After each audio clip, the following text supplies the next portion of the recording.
तो चलिए स्वागत है आपका मॉडल सेट 3 के क्लास 10 का। हम लोग मैथ का जो इंटरनेट पर ये जारी हुआ था मॉडल पर अपना, इसका हम लोग सोल्यूशन कर रहे हैं। और इसमें हम लोग मॉडल सेट 3 का कल 30 क्वेश्चन का हमने सोल्यूशन किया था पिछले वीडियो में।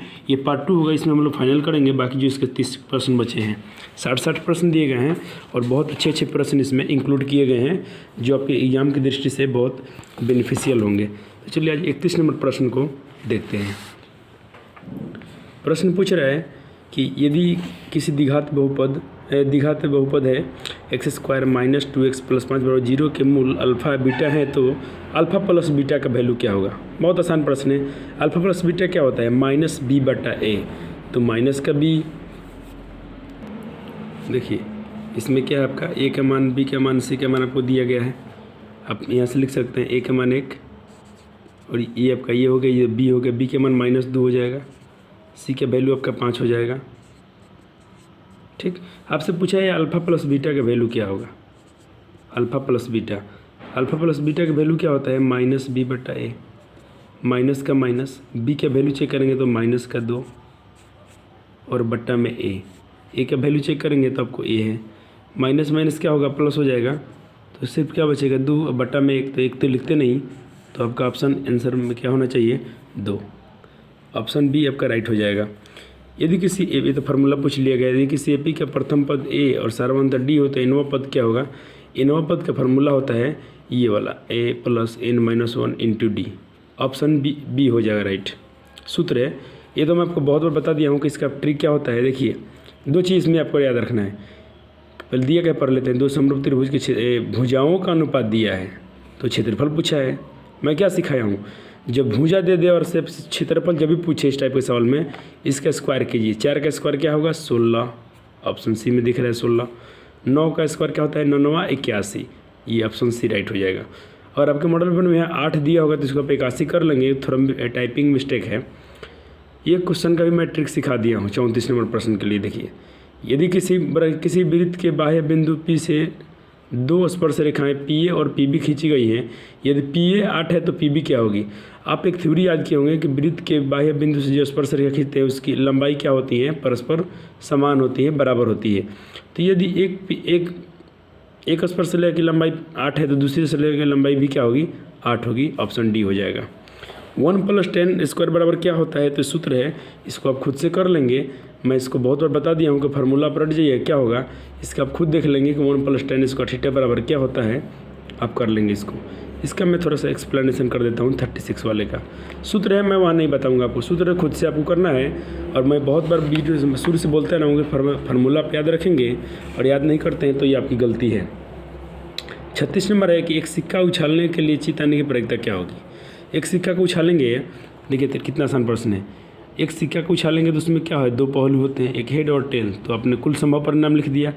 अब संभव परिणाम क्या है? सिक्का उछालेंगे तो उसमें एक सिक्का उछालेंगे तो या तो उसमें हेड आएगा या तो उसमें टेल आएगा, यही ना आएगा। आपसे पूछा है कि यह, इसको हिंदी में कहेंगे ये तो चित्त या पट। तो आपसे पूछा है कि चित्त आना चाहिए यानी हेड आना चाहिए। तो एक सिक्का में कितना हेड होता है? 1 होता है ना, तो 1 लिख दीजिए। ये आपका फार्मूला हो गया 1/2। तो ऑप्शन सी आपका दिख रहा होगा 36 नंबर प्रश्न का सी। बिंदु इतना और इतना के बीच की दूरी क्या होगी? आसान प्रश्न है। चलिए यही 2 बिंदु दी गई है, एक -1 3 और ये -5 और 7। इसके बीच की दूरी निकालना है ना।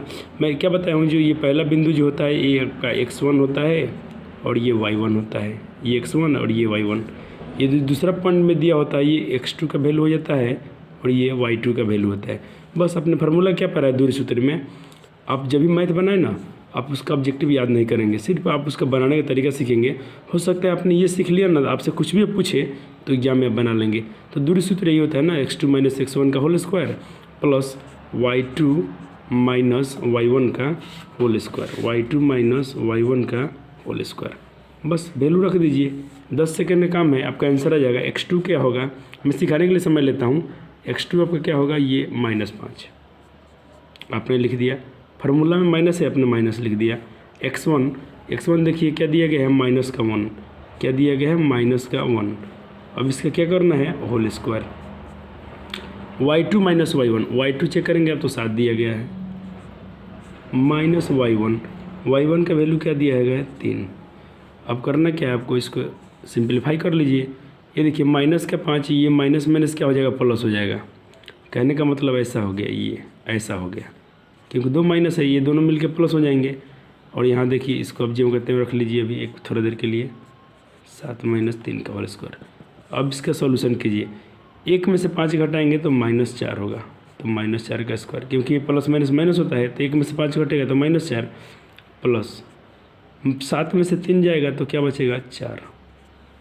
अब इसको करेंगे आप तो 4 का स्क्वायर जो होता है 16 होता है, -4 का स्क्वायर भी करेंगे तो 16 आएगा, और सिर्फ 4 का भी स्क्वायर करेंगे तो 16 आएगा, क्योंकि जब स्क्वायर करेंगे तो माइनस स्क्वायर प्लस में हो जाता है। घात में सम संख्या हो तो आंसर प्लस में आता है। 16 जोड़ेंगे तो क्या होगा 32। अब इसका प्राइम फैक्टर तोड़िए, क्या होता है 32 का, क्योंकि 32 तो ऑप्शन में कहीं दिया नहीं गया है, तो 32 का प्राइम फैक्टर तोड़ लेते हैं। थोड़ा सा रफ में बताता हूँ आपको। 32 को अब तोड़ेंगे, 2 से कटेगा 16 बार में, फिर 16 को आप काटेंगे 2 से कटेगा 8 बार में, फिर इसको काटेंगे आप कट जाएगा 2 से 4 बार में, फिर इसको काटेंगे तो 2 से कट जाएगा 2 बार में। कितना 2 आ रहा है, 1 2 3 4 5। कहने का मतलब है 32 के लिए आपने ऐसा फैक्टर निकाला, 2 5 टाइम आया, 3 4 5, 2 दूना 4, 4 दूना 8, 8 दूना 16, 16 दूना 32। पेयर लगाइए, जोड़ा लग गया तो बाहर कीजिए मल्टीप्लाई, पेयर लग गया 1 2 बाहर कीजिए। इसका पेयर कोई नहीं है, अंदर रखिए, इसको गुना कर लीजिए, 2 दूना 4, 4 यहाँ 2 है सॉरी, 2 दूना 4, इसका 2 का जोड़ा नहीं है तो ऐसे ही रह जाएगा, यानी 4√2 आप ऑप्शन में खोजिए। तो 37 का आपका ऑप्शन ए दिख रहा होगा। ये मैं बताने के लिए इसमें समय इसलिए लिया हूँ क्योंकि आप सब्जेक्टिव क्वेश्चन ये बना लेंगे इसके बेस पे आधार पर। तो सिर्फ आप ऑब्जेक्टिव नहीं पढ़ रहे हैं, कहीं ना कहीं आप सब्जेक्टिव सीख गए हैं बनाने के लिए। जो शॉर्ट क्वेश्चन पूछे थे 2 नंबर वाले, उस सब क्वेश्चन को बनाएंगे आप। हाँ देखिए, इसको आसान बनाएंगे। सबसे छोटी समाभाज्य संख्या क्या होती है, 2 होती है, क्योंकि आभाज्य संख्या किसे बोलते हैं, जो 1 से कटे और स्वयं से कटे, और सबसे छोटी आभाज्य संख्या 2 होती है। 1 तो नहीं, 1 तो प्रकृत संख्या है, याद रखेंगे आप। नेचुरल नंबर में बताइए, एक रैखिक समीकरण युग्म जिसका कोई हल नहीं हो तो रैखिक समीकरण युग्म क्या कहलाता है। इस क्वेश्चन को मैं बहुत बार करा दिया हूँ, और आप तीनों कंडीशन को याद रखेंगे। जो मैं 3 फार्मूला बताया हूँ उससे उसके आधार पर आप कर लेंगे। इसको मैं नहीं बताने वाला हूँ क्योंकि फार्मूला है, मैं इसलिए नहीं बता रहा हूँ कि अब जब बुक में आप जा खोजेंगे इसका फार्मूला तो आपको 3 फार्मूला जो है आपको एक साथ मिल जाएंगे। आप तीनों को याद करेंगे, आपको बेहतरीन वहाँ से फ़ायदा होगा। आप इसका आंसर मतलब ठीक है, इसका क्या होगा मैं बोलूँगा इसमें कि 3 फार्मूला होता है, तीनों का आप याद रखें। हो सकता है सेट में ये दिया गया हो, आपसे कोई दूसरा पूछ ले, कोई गारंटी नहीं है कि यही प्रश्न पूछेगा। हाँ, ये तो कुछ प्रश्न होते हैं जो एक वृत्त के छोरों पर खींची गई स्पर्श रेखाएँ क्या होती हैं, अगर छोर पर खींचेंगे ना तो समानांतर होती है। क्या होती है, समानांतर। कितने बार भी इसको हम कर चुके हैं प्रश्न को। दी गई चर मानों को अवरोही या अवरोही क्रम में सजाने वाला बीच के जो मान निकलता है वो क्या निकलता है, मीडियन निकलता है, यानी माध्यक निकलता है। माध्य का फॉर्मूला तो अलग होता है, ये तो सबसे अधिकतम बराबरता वाला वर्ग होता है। माध्य कुल प्रेक्षणों का योग बटा कुल प्रेक्षणों की संख्या होती है। ऑप्शन बी हमारा राइट है, क्योंकि हम किसी संख्या को आरोही क्रम में, बढ़ते क्रम में या घटते क्रम में सजाते हैं, और जो बीच में बचता है वो इसको मीडियन बोलते हैं इंग्लिश में, और हिंदी में बोलते हैं माध्यक या माध्यिक्या बोलते हैं। 42वां प्रश्न है, किसी बाह्य बिंदु से वृत्त पर खींची गई स्पर्श रेखाओं की लंबाई क्या होती है, बराबर होती है, अर्थात समान होती है। ऑप्शन बी हो जाएगा। एक शंकु की ऊंचाई, इसको चलिए सिंप्लीफाई कर लेते हैं, बहुत आसान प्रश्न है, इसमें कोई दम नहीं है। चलिए एक प्रश्न था, एक शंकु की ऊंचाई 24 सेंटीमीटर दी गई थी, उसके आधार की त्रिज्या 6 सेंटीमीटर, तो पूछ लिया था इसका आयतन क्या होगा। क्या होता है, बहुत आसान फार्मूला। आयतन का फार्मूला क्या होता है, 1/3 πr²h, इन होता है शंकु का आयतन। 1/3 का पैसे ही रखेंगे, पाई को आप पाई रखेंगे, क्योंकि पाई का मान ऑप्शन में आप देखे होंगे कि पाई को पाई में ही रखा है ऑप्शन, तो सारे ऑप्शन पाई में है, तो पाई का मान आप 22/7 नहीं रखेंगे। आर का स्क्वायर, आर का मान क्या है 6, यानी आर के जगह पर आप 6 रखेंगे और उसको 2 बार लिखेंगे, क्योंकि स्क्वायर बोल रहा है, तो 6 × 6 इंटू में एच का वैल्यू चेक करेंगे तो 24 दिया गया है, यानी 24 सेंटीमीटर में सब है। इसको आप काट सकते हैं, 2 बार में कट गया, हो गया आंसर आपका।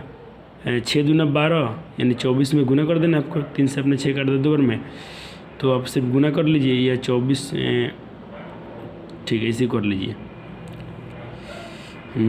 6 दूना 12 × 24, आप इसको कर लीजिए। 12 × 24 क्या होता है, 4 दूना 8, 2 4 कम 4, 2 दूना 4, और ये आपका ये 8 4 4 8, ये 188, नहीं 188 नहीं आना चाहिए, मल्टीप्लाई ये गलत हुआ है। 2 दूना 4 ये रहा, और 2 एकम 2 होता है, यहाँ हमने सॉरी से ये रहा 288।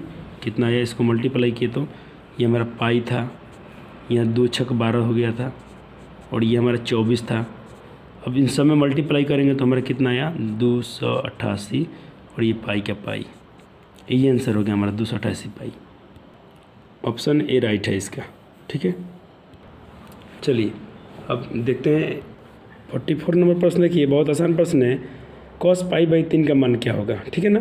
ऑप्शन 1 में 1/2, सिर्फ यहाँ पर थीटा का मान याद होना चाहिए, वरना ये से क्वेश्चन बनने वाला नहीं है, और अन्यथा तो बहुत आसान है। ये देखिए यही पूछा गया आपसे, पहले से मैं लिख दिया हूँ। cos का cos हो गया,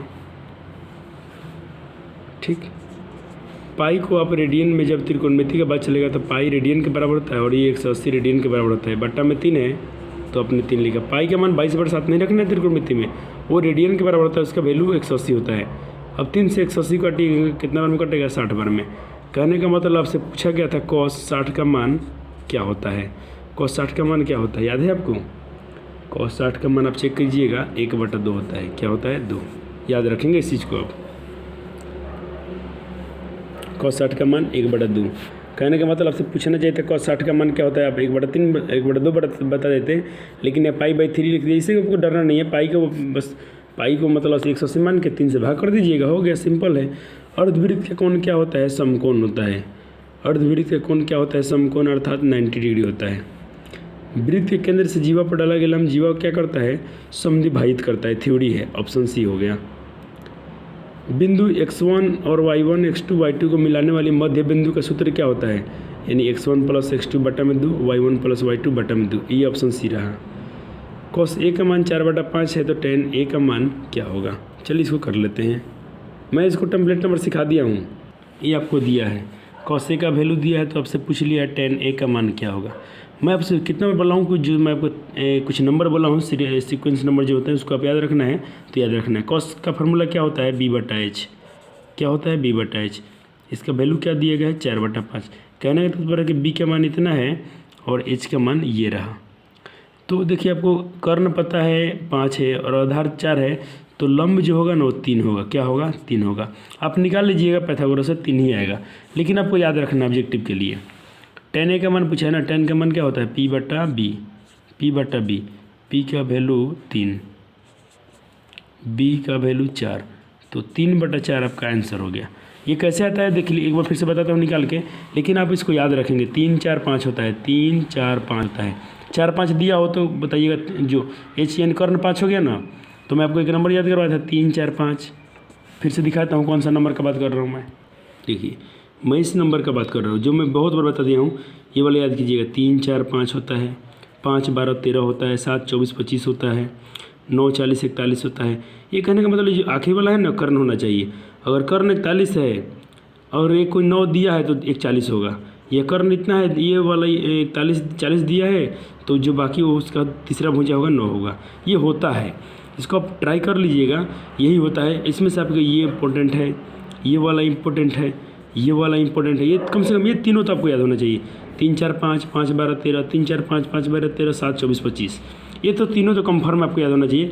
ऑब्जेक्टिव का आप धुआं उड़ा देंगे ऐसे ही देखते देखते में। चलिए आपका प्रश्न होता है ऐसा 3 क्यों आता है, मैं वो करके दिखाता हूँ, नहीं तो बोलेंगे कि मैं आपको क्या रटवाया जा रहा है। ऐसा कुछ नहीं, आप कर्ण का पाए थे, लंब का फार्मूला क्या पढ़ रहे हैं, h² - b²। h का स्क्वायर कीजिए, h का वैल्यू क्या था 5 था, 5 का स्क्वायर क्या होता है 25। b का स्क्वायर, b का मान 4 है तो 4 का स्क्वायर करेंगे आप, 4 का स्क्वायर करेंगे तो 16 होगा। अब 25 में 16 घटाएंगे तो क्या बचेगा 9, और 9 का वर्गमूल क्या होता है 3। आया कि नहीं, p का मान 3। इस इतना करने से बेहतर है कि आप याद रखेंगे 4 5 दिया ना तो 3 होगा, क्योंकि 3 4 5 आपने सीक्वेंस नंबर याद किया है, जिसको हम टेम्पलेट नंबर बोलते हैं। आपका आंसर हो गया, तो आपने इसका आंसर देखा 3/4 आया था, ठीक है ना। 48 का 3/4 जरूर से याद करेंगे। उसके दो संख्याओं का जो गुणनफल बराबर किसके बराबर होता है, लॉसव गुना मौसव के, ये मौसव गुना लॉसव, ये रहा ऑप्शन बी। वर्ग अंतराल 16 से 18 का परिसर क्या होगा। परिसर मैंने निकालने के लिए आपको सिखाया हूँ। परिसर को हम लोग रेंज बोलते हैं, इसको प्रसार भी बुलाया था, याद रखेंगे आप। कहीं आपसे पूछ ले प्रसार, परिसर या परास कह दे, सब तीनों का नाम एक है।